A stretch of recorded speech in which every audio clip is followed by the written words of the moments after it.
The radio crackled, and for 3 full seconds, nobody spoke. 3 seconds that felt like 3 minutes, like 3 lifetimes, like the world had suddenly stopped breathing. Somewhere across a vast stretch of broken terrain, through heat shimmer and wind drift, and the kind of distance that makes most trained soldiers shake their heads and walk away. A single round had traveled 3,200 meters and found exactly what it was looking for. Command on the other end of that radio didn't have words. The enemy unit, which had been moving with confidence, suddenly scattered like startled birds, diving behind vehicles and rocks, shouting into their own communications, asking the question that would echo through intelligence reports for weeks afterward. Where did that shot come from?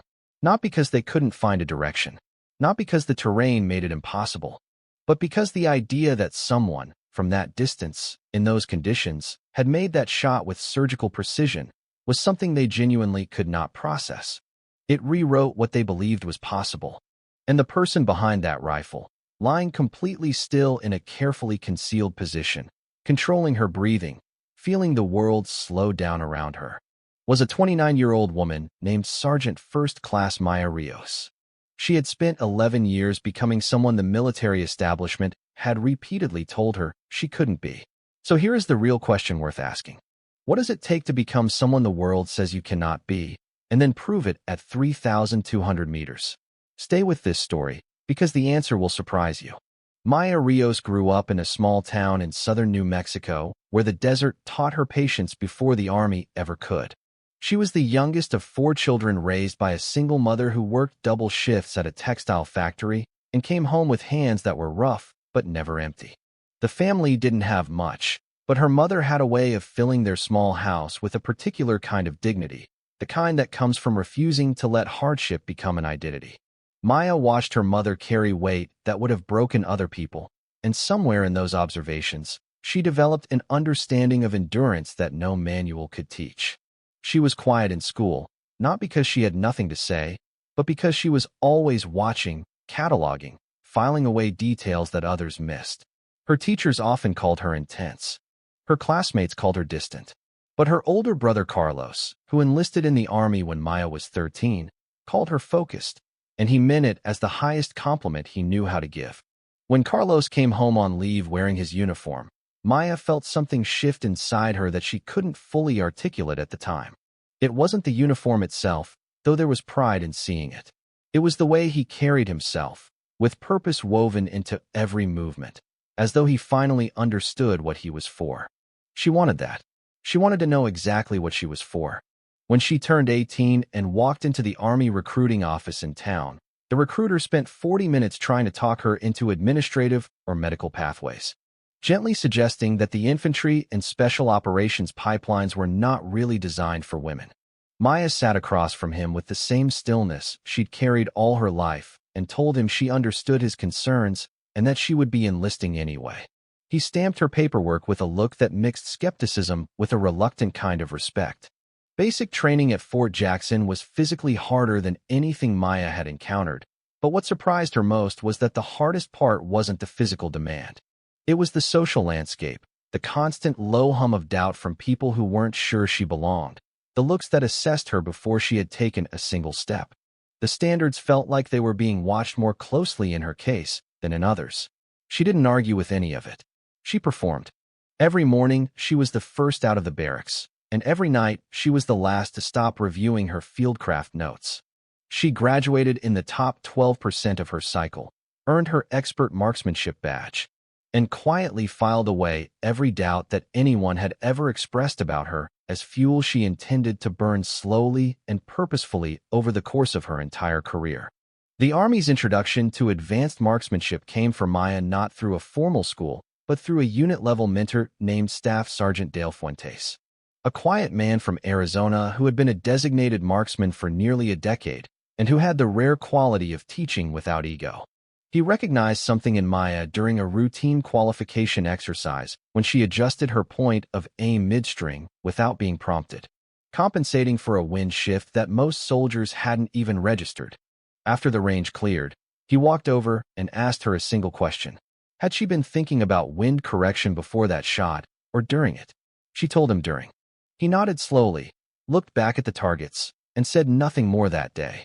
But the following week, he left a copy of a field manual on external ballistics in her locker with a handwritten note that said simply, "You already feel it. Now learn to explain it to yourself." That single gesture changed the trajectory of Maya's military career. She spent the next 18 months absorbing everything she could find about precision marksmanship, studying ballistic fundamentals, reading accounts from long-range competition shooters, staying late after unit training to work through mathematical problems involving drop tables, velocity decay, and atmospheric density. Fuentes became a formal mentor, running her through scenarios during off hours and pushing her thinking beyond mechanical execution into the realm of decision-making under pressure. He told her repeatedly that the rifle was the last part of the equation and that the real weapon was the mind deciding when to fire and when not to. That lesson burrowed deep into her and stayed there.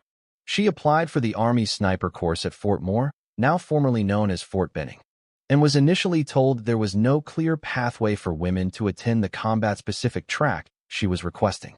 The policy landscape around women in ground combat roles had shifted significantly in the years since the integration of 2015, but the cultural architecture in certain units was slower to follow.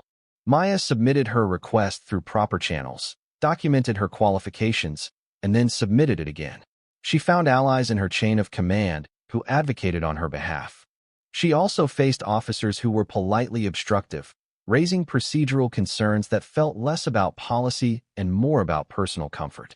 She navigated all of it with the same methodical patience she applied to every complex problem. When her approval finally came through, she had already spent 6 months preparing as if the answer had always been yes. She arrived at the course physically prepared, mentally disciplined, and carrying 11 years of dismissed potential that she intended to redirect into one of the most demanding schools the Army offered. The sniper course broke people in ways that were different from basic training. Basic training attacked the body and tested obedience. The sniper course attacked judgment.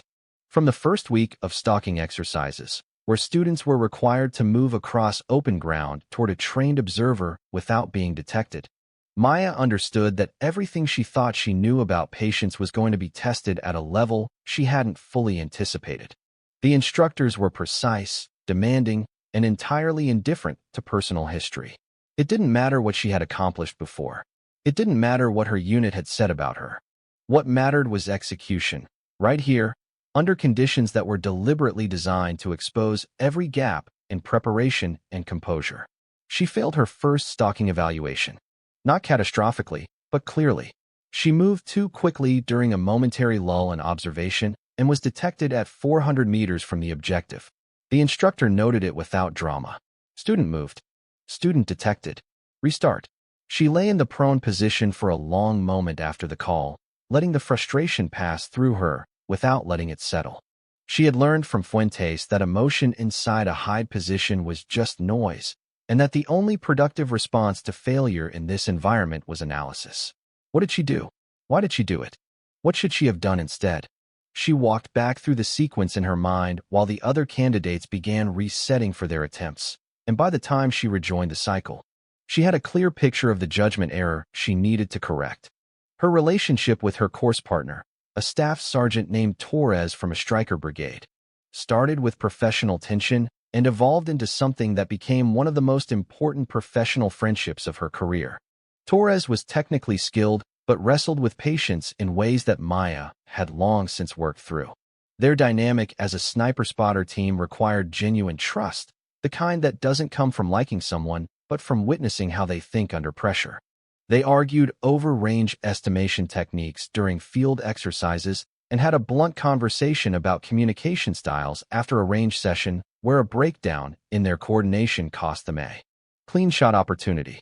But they worked through it. They adjusted. They developed a shorthand that required fewer words each week, and by the final field exercise, they were operating with the kind of quiet synchronization that the instructors recognized as genuine competency.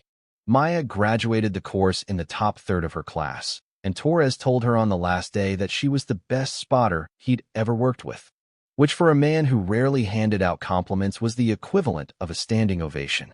Her first deployment after completing the course took her to a region of eastern Afghanistan where precision fire support had become critically important to mission planning.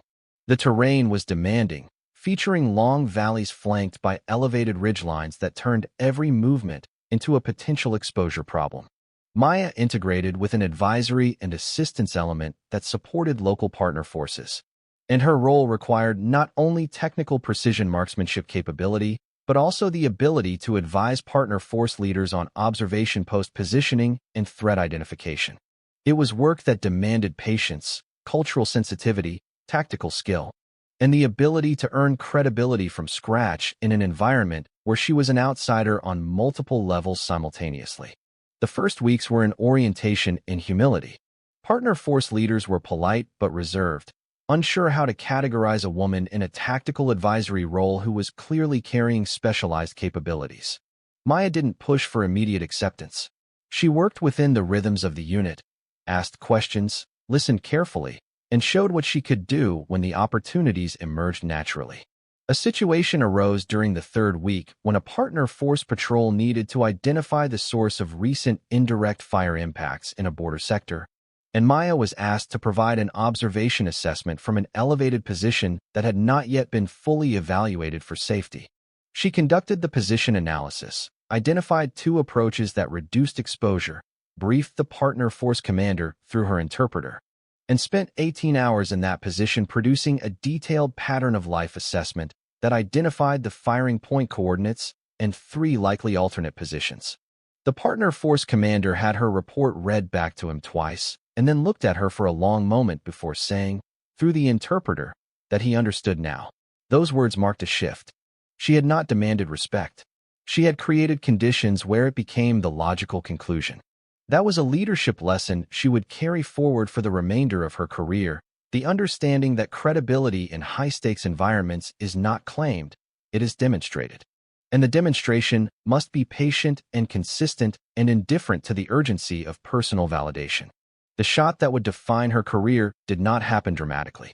That is perhaps the most important thing to understand about it.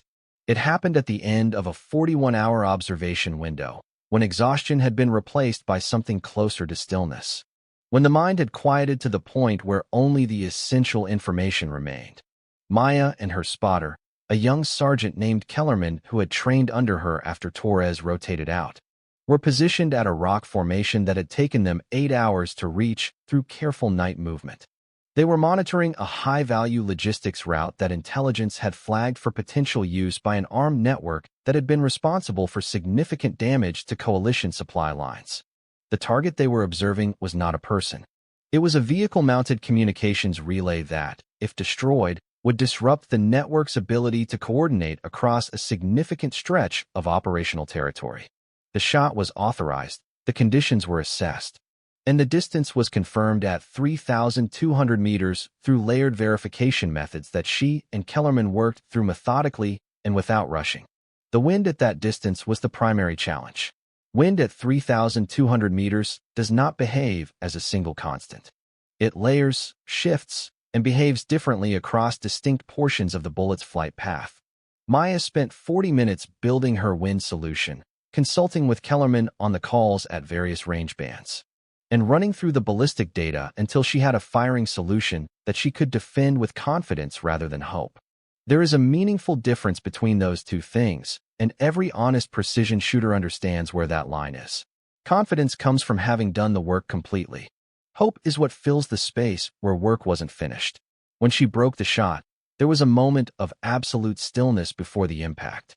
At 3,200 meters, the bullet's flight time was substantial, long enough for doubt to try to crowd in, long enough to second-guess the wind call, long enough to wonder if the elevation was right. She stayed behind the rifle. Kellerman stayed on the glass. The impact was confirmed. The communications relay was destroyed. And on the enemy network's frequency, which was being monitored by signals intelligence assets in the area, there was a burst of confused and alarmed communication that asked, repeatedly and with growing panic, where that shot had come from. The answer to that question would not come quickly, because Maya and Kellerman were already beginning the slow and careful process of withdrawing from a position that had never been detected. The aftermath of that mission was quiet in the way that real significant events often are. There was no ceremony immediately afterward, no public recognition, no dramatic briefing where someone stood up and announced what had happened. There was a debrief that lasted 3 hours and covered every element of the mission's planning and execution in detail. There was a formal after-action review that identified 2 things Maya had done exceptionally well in one area where her communication with the supporting command element could have been more proactive during the extended observation window. She took that feedback with the same seriousness she gave to the praise, because she had learned long ago that the habit of selective listening, where soldiers accept recognition and filter out critique, was one of the most reliable paths to stagnation. What changed in the weeks following the mission was more subtle but more meaningful than any ceremony could have been. Within her element, the quality of attention she received from junior soldiers shifted in a way she recognized, because she had felt it herself early in her career when watching her mentor Fuentes work. They watched more carefully when she spoke. They asked more questions after training events. They began to approach her not just for technical instruction, but for the harder conversations about the mental and emotional dimensions of high-stress military work. She had become something she hadn't set out to be, but had been quietly working towards since she was a teenager, watching her mother carry weight without complaint. She had become someone others looked at when they needed to understand what was possible. A young female private named Okafor sought her out during a quiet period at the forward operating base and asked a question that Maya would think about for years afterward. Okafor asked her whether it ever got easier, the feeling of being watched differently, the weight of representing something beyond yourself. Maya sat with that question for a moment before answering honestly. She told Okafor that it didn't necessarily get easier, but that it stopped feeling like a burden and started feeling like a purpose. And that the difference between those 2 framings was the difference between exhaustion and fuel. She told Okafor that carrying that weight well was itself a form of service, that every time a woman in uniform performed with excellence and integrity, she was quietly expanding what the people behind her would be allowed to attempt. Okafor wrote something down in a small notebook she carried, and Maya didn't ask what it was. Maya Rios never described herself as extraordinary. That is perhaps the most extraordinary thing about her. When asked in a unit leadership seminar years later to talk about the 3,200-meter shot that had circulated through military marksmanship circles and eventually reached a wider audience through intelligence and training documentation, she redirected the conversation within the first 2 minutes away from the moment itself and toward everything that had built toward it. She talked about her mother's hands. She talked about Fuentes and the handwritten note in her locker. She talked about the failed stalking evaluation and what she had learned in the minutes immediately after. She talked about Torres and the arguments about range estimation that made them a better team. She talked about Kellerman and 41 hours of quiet patience in a rock formation that most people would never know existed. The shot, she said, was the last sentence of a very long paragraph. And paragraphs don't matter if the sentences that form them weren't written with care. That is the lesson her story carries beyond military circles and beyond the specific technical achievement that gave it its headline. What Maya demonstrated across 11 years of disciplined, patient, sometimes frustrated, often underestimated service was that excellence is not a performance stage for audiences. It is an accumulation. It is built in the unglamorous hours when nobody is watching, in the decisions to stay on the range for 30 minutes longer, in the choice to take critical feedback seriously instead of defensively, in the willingness to earn credibility rather than demand it, and in the quiet courage to keep showing up in spaces that weren't initially built to accommodate you. For every young woman who has been handed paperwork with a look that mixed skepticism and reluctant respect, for every person who has been gently steered toward a smaller version of their own ambition, Maya Rios' story says the same thing it said when that round traveled 3,200 meters and found its mark.